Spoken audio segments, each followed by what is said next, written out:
Welcome back to my channel Sujan Manita blog. ल guys हो, आज चाहिँ हामी गान्तोक डुल्दैछौँ। यो चाहिँ गान्तोकको तपाईँहरूको झाँक्री फल भन्छ, देख्न सक्नुहुन्छ। यो चाहिँ फल आएको माथि चाहिँ झाँक्री फल छ र दिस इज पियर पीको फ्लावर फुलिरहेछ। यो चाहिँ तपाईँहरूले देख्न सक्नुहुन्छ। आरुको गाउँघरमा चाहिँ आरु बखडा भन्छ, आरुको फुल हो गाइज।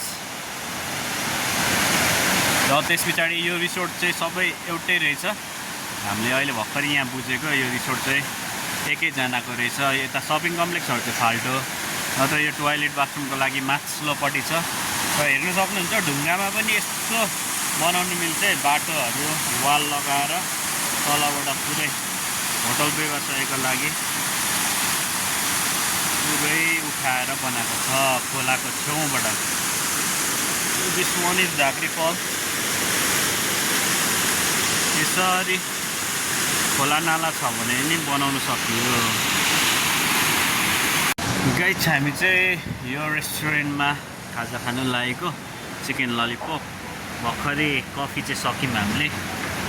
अनि त्यस पछाडि चिकन ललिपप चाहिँ एकछिनमा हुन्छ भन्दै थियो, तर गरिदिन्छु भनेको छ। अब पाक्दैछ भित्र, अब आएपछि खान्छौँ है गाइज। फाइनली हाम्रो चाहिँ ड्रम स्टिक आइसकेको छ। चिकन ड्रम स्टिक भन्दो रहेछ यसलाई चाहिँ हो। चिकन ड्रम स्टिक हाम्रो प्यारो बहिनीले ल्याइदिइसकेको छ। Chicken drum stick. माथि टोयलेट छ भनेको नि यहाँ छ हो सुविधा टोयलेटको। अनि त्यस पछाडि भनेको यो सब एउटै क्याफे हो। र हामी चाहिँ तपाईँलाई झाँक्री फल पुरै डुलाइदिन्छु हो सिक्किमको। यो चाहिँ म र दाइ छौँ।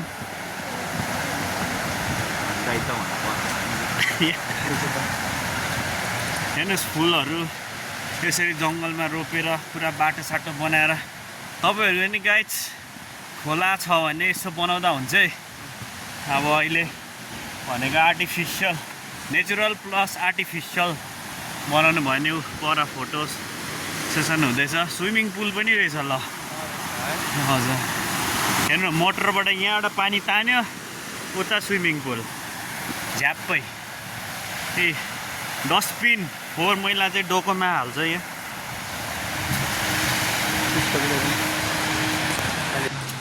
गाइज बाँस हेरौँ है, बाँस।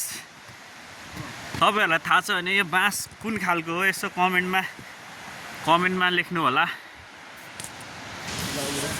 यता भ्यूहरू छ पुरै, माथि गएर फोटोहरू खिच्नु सक्नुहुन्छ, तर हामी चाहिँ गएनौँ। यता चाहिँ हाम्रो किराती राईको मन्दिर रहेछ हो। हेर्नुहोस् तपाईँहरूले जति नि किरातीहरू हुनुहुन्छ हजुरहरूको यहाँ मन्दिर पनि छ है। हाम्रै शिवजीको रहेछ। जय एक बजाइदिउँ होला। हेर्नुहोस् साह्रै मजाको छ, देख्न सक्नुहुन्छ। र त्यस पछाडि तपाईँको यहाँ रक क्राफ्ट रहेछ।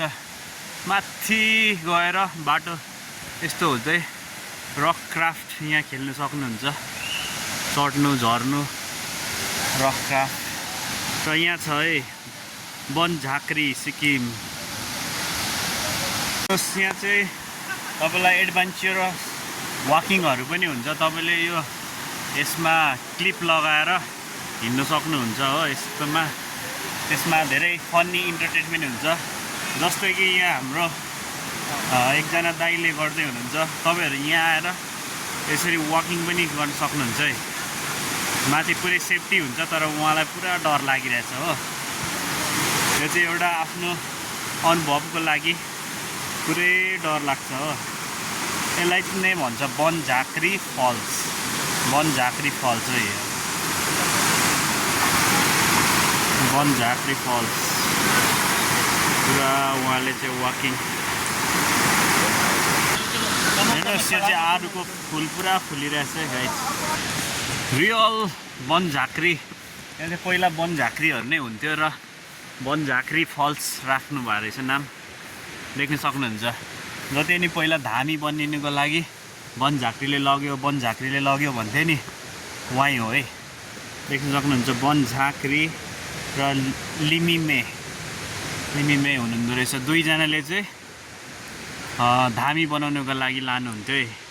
हाइट त्यति हुँदैन थियो भन्थ्यो, हाइट सानो सानो छ है गाइस। यहाँबाट चाहिँ देख्नुहुन्छ आरुको बोट। यो अम्लिसोई पाहाडतिर पाउने घर बढाल्नुहुन्छ नि त्यसकै बोट है, कुच्चो। पारी पनि फोटो खिच्ने एक राउन्ड।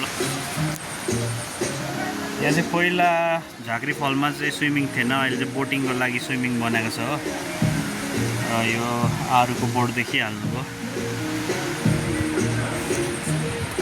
इन्ट्री गेट चाहिँ यो रहेछ हो, हेर्नु है। पुरा जङ्गलमा यस्तो छ, तपाईँहरू पनि घुम्न आउनु सक्नुहुन्छ गाइस। यहाँ चाहिँ अब गीत सित गाउनेहरू पनि छ, त्यसरी बोटिङहरू हुने रहेछ गाइस। यो चाहिँ हो आल्चाको बोट, पहाडतिर हुने आल्चा देख्न सक्नुहुन्छ। यहाँ चाहिँ केटाकेटीहरूलाई ल्याएर खेलाउनु पनि सक्नुहुन्छ। पुरै केटाकेटीहरूलाई रमाउने खेल्नेहरू छ। र ऊ पर चाहिँ झाँक्रीकै रहेछ हो, त्यहाँ रहेछ नि। तपाईँहरूलाई झाँक्री हेर्नुहोस्, यहाँ पुरै वन झाँक्रीको चाहिँ यस्तो छ। कस्तो डेन्जर रहेछ यार यो त। पदममा भन्ने झाँक्री। अब यहाँ मान्छे सिक पर्सन बिरामी हुँदाखेरि कसरी निको पार्छ, कुल देवी देवतालाई साँचेर पुरै उहाँहरूले चाहिँ अब मङ्गा कोहीले उहाँहरूको बिरामी मान्छेलाई निको पार्नुको लागि उहाँहरूले यसरी गर्दै हुनुहुन्छ। हेर्नु, बिजुवा भन्छ, पदङमा, मङ्पा। यो बाँस चाहिँ कुन बाँस हो कमेन्टमा जरुर बताउनु हो साथीहरू। बाँस येल्लो कलरको छ, पुरै मजाको। यहाँ चाहिँ एभाइलेबल पार्किङ पनि छ है हाम्रो, पार्किङ गर्न सक्नुहुन्छ।